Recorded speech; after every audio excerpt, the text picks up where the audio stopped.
ఒకటి పుట్టుక 5,500 మందిని కాపాడిందంటే మీరు నమ్ముతారా? అది ఎవరో కాదు, ఘట్టమనేని గౌతమ్.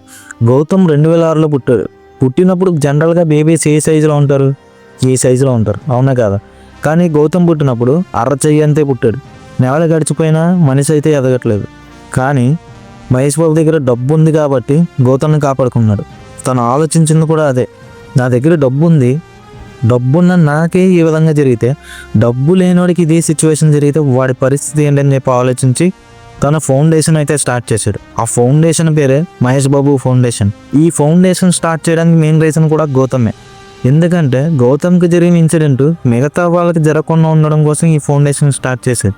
ఈ ఫౌండేషన్లో హార్ట్ సర్జరీస్ అన్నీ ఫ్రీగానే చేస్తారు. ఈ ఫౌండేషన్ టార్గెట్ కూడా అదే, హార్ట్ సర్జరీస్ ఫ్రీగా చేయడం. మీరే చెప్పండి, ఒక మనిషిని హార్ట్ సర్జరీ చేసి కాపాడాలంటే ఎంత ఖర్చు అవుతుంది?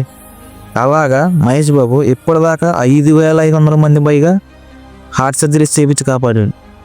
జనరల్గా దేవుడు కనిపించడం అంటారు కదా, కనిపించే దేవుడు ఎవరైనా ఉన్నారంటే అది మహేష్ బాబు అనే చెప్తాను నేను.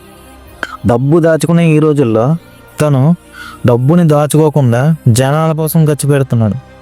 ఈ వీడియో ఎంతమంది చూస్తున్నారని నాకైతే తెలియదు, కానీ చూసిన ప్రతి ఒక్కరు మాత్రం లైక్ అండ్ షేర్ అయితే ఖచ్చితంగా చేయండి. అండ్ అలాగే కామెంట్స్లో తెలుసు కదా, జై బాబు అని ఉండాలి.